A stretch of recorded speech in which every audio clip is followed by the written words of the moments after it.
This is The Briefing, a podcast presented by Mussio Goodman Law Firm. What's transpired is on claims after April 1, 2019, if there's an argument about whether a claim is a minor injury, and of course ICBC is going to be very incentivized to categorize virtually every possible claim as minor injury so they can cap the claims at a maximum of $5,500 for pain and suffering.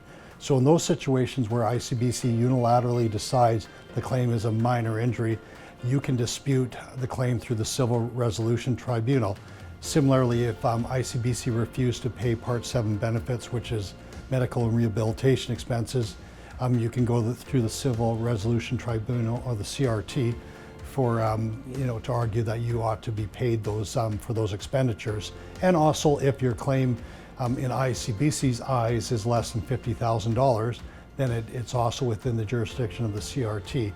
So basically, the NDP government, through their new CRT policies, has taken away a great deal of ability to go to the court through the normal court system and get fair compensation. And you'll have to now go through the CRT, which is basically an administrative tribunal, which is wide open.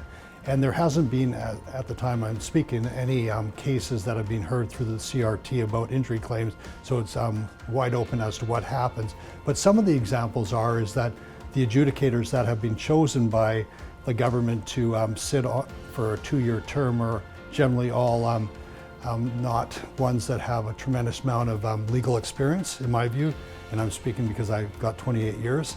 They also tend to have come from people that have worked in defense firms, and I haven't seen anyone that's come from a solid plaintiff firm. So you've got already a reasonable apprehension of bias. The second thing is that they've written up on their website all kinds of different policies and procedures, all seeming to point towards what ICBC wants the interpretation to be. So it's going to be interesting to see what the decisions are going to be.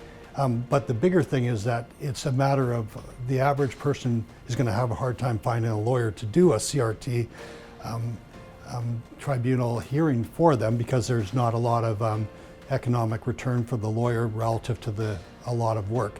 So these poor individuals that have never really been involved in any administrative tribunal or the court system will be forced to figure it out for themselves and try to develop a claim and a case for themselves, including having to pay for expert reports, which most people can't afford.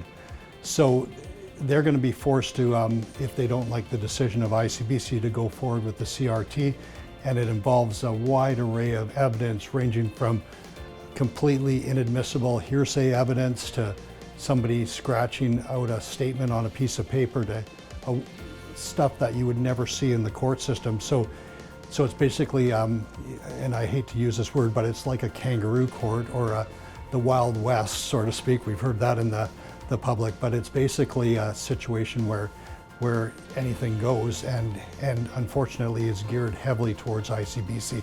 So it's going to be an interesting process. We never know where it's going to go, but I'm not optimistic because I work only for plaintiffs that are injured in car crashes, and I don't think this system has been put in place to help them. It's to help ICBC minimize the amount they have to pay on any claim for accidents after April 1, 2019.